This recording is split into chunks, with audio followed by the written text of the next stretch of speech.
trafega pela Avenida Brasil diariamente vindo para o centro do Rio já sabe. Na altura do Caju vai ter engarrafamento. E quem vem pela Ponte Rio-Niterói enfrenta o mesmo problema. O motivo é a obra do BRT Transbrasil, que vai ligar Deodoro à Central do Brasil num trajeto de 39 quilômetros. A obra começou em 2013, estava prevista para ficar pronta em 2017. Agora, a Prefeitura do Rio apresentou um novo prazo, dezembro deste ano. Enquanto isso, a população continua sofrendo no congestionamento. Para saber um pouco mais sobre esse assunto, eu converso com o presidente da Comissão Especial da Região Metropolitana, deputado Valdec Carneiro.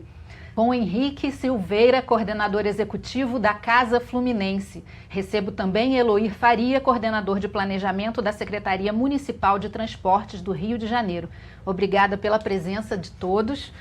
Deputado, eu gostaria de começar falando, a Comissão Especial fez uma audiência pública para tratar dessa questão do BRT Transbrasil, né? E o senhor defendeu uma participação mais efetiva das prefeituras dos outros municípios da região metropolitana. Fala um pouquinho como é que foi essa audiência. É verdade, né? Nós fizemos 2 audiências públicas sobre esse tema. Uma primeira audiência focada nos impactos da obra sobre os municípios do leste fluminense, especialmente Niterói e São Gonçalo, em função da questão da ponte, como você já anunciou na abertura do programa. E a segunda audiência já foi mais focada no impacto da obra sobre os municípios da Baixada Fluminense, em função desse fluxo que vem da Avenida Brasil, né, e que também enfrenta os desafios de mobilidade que você citou. E a minha principal preocupação, pelo menos a preocupação inicial, nós temos aqui 2 participantes do programa que conhecem bem o tema, de pontos de vista diferentes, mas é uma obra que, embora se circunscreva ao território do município do Rio de Janeiro, ela tem um claro impacto metropolitano. E a preocupação, portanto, é que os demais municípios, né, municípios como Niterói, São Gonçalo, Caxias, Nova Iguaçu, São João de Meriti, enfim, possam, de alguma maneira, participar da construção do diálogo sobre a concepção do projeto, ainda que a gestão seja da prefeitura, não se trata de fazer cogestão com outros municípios, mas envolvê-los como protagonistas, tendo em vista que seus munícipes, né, sofrem e sofrerão cotidianamente os impactos da obra e depois os impactos das instalações uma vez concluídas. Por isso, me chamou a atenção de muita gente em ambas as audiências, que os municípios ali presentes manifestavam amplo desconhecimento sobre o andamento da obra, sobre o projeto executivo, que inclusive teve edital recente, não é isso, Eloy? Para a contratação do projeto executivo, projeto operacional. Então, assim, é a primeira preocupação. Esta é uma obra de claro impacto metropolitano. E, além disso, é hora de o Estado do Rio de Janeiro intervir através da sua instância metropolitana de governança. Quando a gente fez a Câmara Metropolitana. Pois é, quando a gente fez a lei complementar, votou a lei complementar 184 em 2018, instituindo as diretrizes, um novo modelo de governança da região metropolitana, é justamente para que para casos como esse, né? Casos, é o exemplo, talvez, primeiro grande exemplo para que a instância executiva da região metropolitana possa atuar como mediadora, coordenadora, porque essa é uma marca da nossa região metropolitana, uma das marcas, né? Além da desigualdade, talvez seja maior, é a falta de políticas que coordenem, que articulem e que planejem de forma integrada as ações que têm impacto metropolitano. Ótimo. Eu queria ouvir rapidinho o Eloir, antes de passar para o Henrique. Eloir, a tua secretaria é da prefeitura, né, do município do Rio. Eu queria que você explicasse esse fechamento do acesso da ponte a Francisco Bicalho, isso que está preocupando muito as pessoas, né? Como é que vai ficar essa situação? Falando em relação aos ônibus que vêm da ponte e que não ônibus vão... e carros, né? Os Na carros. Verdade, todo mundo que... Não, os carros, carros e ônibus vão poder continuar descendo por aquela alça da ponte que desce em frente ao Indo. Não por restrição de projeto, mas existe mesmo essa concepção de que o BRT ele funciona em 2 pistas, uma no sentido, outra na outra. E no meio tem as estações. Então nós tínhamos que escolher, ou passaria naquele braço ali dessa região entre Caju e Rodoviária, ou passaria no braço da Avenida Brasil, ou no outro braço, no sentido contrário, que seria da Avenida Rio de Janeiro. Então, optou-se por ser esse braço da Avenida Brasil, tinha que fazer uma escolha. E ao você colocar o BRT, não é possível fazer uma passagem pelo BRT sem que tenha uma obra de arte, algum viaduto ou algum semáforo, que é o que a gente está pretendendo evitar nesse momento.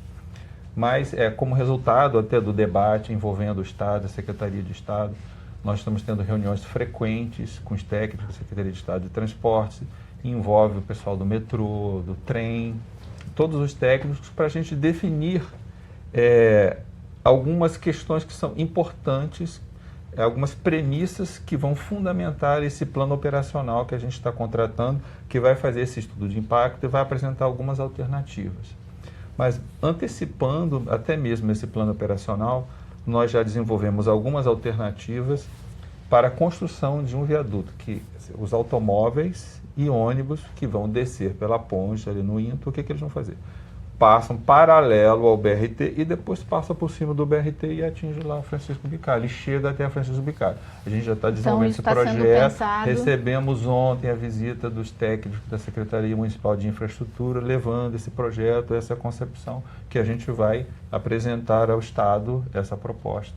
E a articulação, o deputado falou que é muito importante, a circulação metropolitana, antes de tudo, eu tenho doutorado em transportes e já debato esse assunto há décadas. E a articulação metropolitana é fundamental. Fundamental, a gente reconhece isso, todos os técnicos, todos os acadêmicos reconhecem que isso é fundamental, é muito importante. Não dá para pensar num BRT da Avenida Brasil sem envolver toda a área metropolitana, que é de alcance metropolitano mesmo, né? Então, a gente reconhece isso, vem tentando conversar com o governo do Estado, foi na última administração, não deu para prosseguir muito. E nessa administração agora a gente está conseguindo conversar melhor e nós estamos fazendo reuniões semanais com a Secretaria de Estado, envolvendo o DETRO e todas as instituições, para a gente estabelecer as premissas do plano operacional, e o plano operacional vai dizer como é que vai funcionar. Você me permite, Fernando, mas e os municípios afetados, de alguma maneira estão participando, passarão a participar dessas reuniões? Foi como eu tinha comentado na audiência pública. O município poderia até fazer isso pela Câmara Metropolitana, já que o município também tem assento na Câmara Metropolitana. Teve uma primeira reunião, né, que até, não sei se o prefeito foi algumas semanas atrás, essa reunião, você mandou algum representante? Houve essa reunião, não? Houve, quem participou foi o Mauro Osório, pela Prefeitura do Rio de Janeiro. Ah, sim. Então o Mauro Osório participou. Provavelmente esse tema não foi muito bem discutido. Ou seria via Câmara Metropolitana, ou como a gente tem feito lá com o secretário estadual Delmo, que coloca a sua subsecretária como representante dessas discussões, deles fazerem essa convocação. Não caberia o município falar, o município de Caxias vem aqui debater, o município não. Na verdade, é através do Estado que é esse convite que a gente estamos, assim, plenamente disponíveis, totalmente disponíveis para explicar todas essas questões. Depois eu quero falar mais sobre essa questão do plano operacional, mas antes queria ouvir um pouquinho o Henrique, que até agora não falou. Henrique, eu queria que você explicasse rapidamente o que é a Casa Fluminense, como é que é o trabalho que vocês fazem e como é a atuação da Casa Fluminense na Câmara Metropolitana. Bom, a Casa Fluminense é uma organização da sociedade civil que tem como missão atuar para a construção de políticas públicas na região metropolitana, sempre com foco na redução das desigualdades, né? A gente sempre se pergunta, essa política, esse investimento está orientado a reduzir as grandes desigualdades que a gente tem na nossa região metropolitana, ou é uma política que continua concentrando investimento em áreas privilegiadas? Então, é uma organização da sociedade civil que atua com essa missão, e hoje a gente atua como uma espécie de polo de redes, né, na região metropolitana, redes de pessoas e organizações que se identificam com essa visão, que se identificam com a tarefa de apoiar a participação social nas políticas públicas. A Casa Fluminense foi fundada em 2013, desde o princípio, o desenvolvimento metropolitano... Junto com a obra da Avenida Brasil. Do BRT Transbrasil. Bem lembrado.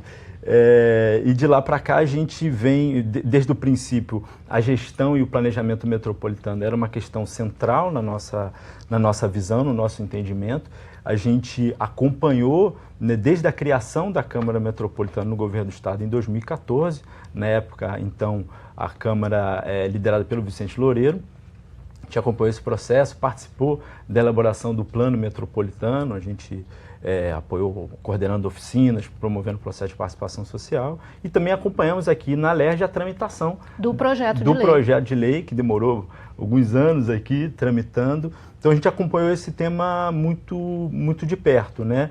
A gente, em 2018, a gente foi eleito na Conferência Metropolitana, na primeira Conferência Metropolitana, como um dos indicados, né, para compor o Conselho Consultivo da Câmara Metropolitana.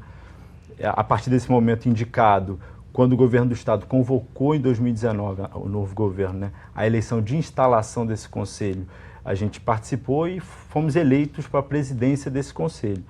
Mas, infelizmente, recentemente, nessa reunião agora de setembro, o governo do estado, o governador decidiu anular, né, essa reunião que elegeu a gente para a presidência e também decidiu não nomear a Casa Fluminense e outras 18 organizações que foram eleitas na Conferência de Niterói.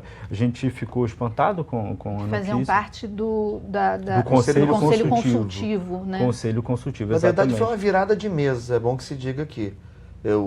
A gente vai voltar a discutir o BRT Transbrasil, que é o foco do nosso programa aqui, mas é surpreendente que tenha havido uma virada de mesa por parte do governador, que simplesmente desconheceu, não é, ações e iniciativas do próprio governo do estado, que chamou uma reunião em caráter oficial na primeira semana de junho deste ano para instalar o Conselho Consultivo. Isto aconteceu, eu estava presente representando a Assembleia Legislativa, portanto, testemunha presencial do fato. Esta primeira reunião de instalação do Conselho Consultivo adotou deliberações, que foi a escolha da presidência do Conselho e dos representantes do Conselho Consultivo no Conselho Deliberativo, com presença do Ministério Público, com presença, claro, do Governo do Estado, várias autoridades, inclusive o secretário de Estado das Cidades, o senhor Juarez Fialho, disputou a presidência do Conselho Consultivo nesta reunião e perdeu, fim do processo democrático, enfim. E, surpreendentemente, agora, em setembro, o governador, na reunião do Conselho Deliberativo, comunicou que havia um novo Conselho Consultivo, né, que ele tirou do bolso do colete. Portanto, esse é um início ruim do processo de governança da região metropolitana. Eu apresentei um projeto de decreto legislativo para tentar reverter essa história, mas estamos insistindo no diálogo, né? Insistindo no diálogo com a liderança do governo na casa, com a presença da ALERJ, mas talvez o caminho, se o diálogo não prosperar, espero que não seja necessário, seja judicializar a questão.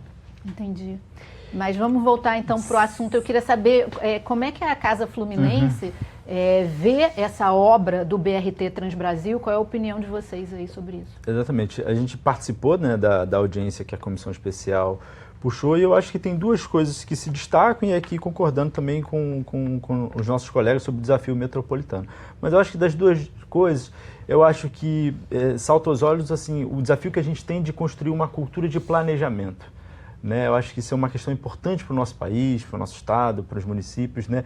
Essa capacidade de planejar bem uma intervenção e entregar no prazo, no custo e na qualidade, né, para o usuário final. Eu acho que isso é algo que a gente ainda precisa evoluir bastante, né? Quem trafega na Avenida Brasil desde o início das obras se pergunta durante aquele trajeto, aquele engarrafamento, né? Será que essa obra vai dar certo? Uma série de dúvidas. Quando que vai acabar? Quando que vai acabar? Por que tanto tempo, né? Uma série de dúvidas pairam, né? As pessoas desde o início se perguntam o que vai acontecer com o Trevo das Missões e o Trevo das Margaridas, que são, né, a conexão da rodovia Washington Luiz e a rodovia Presidente Dutra, que se conectam com a Avenida Brasil. Tem um fluxo enorme de transporte coletivo e carros que vem da Baixada Fluminense. O que acontece na hora que eles se encontram? É uma pergunta que até hoje a gente, na verdade, não tem uma resposta muito clara, né? Então a população fica um pouco preocupada com essas questões. Eu acho que esse é um problema, a questão de planejamento, e a outra questão é a integração metropolitana. A gente precisa muito também,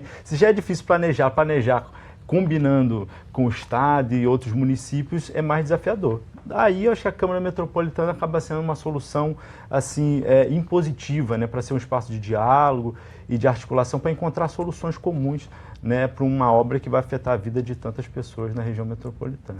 Excelente. Eu vou fazer um intervalo rapidinho, a ALERJ Debate volta já já.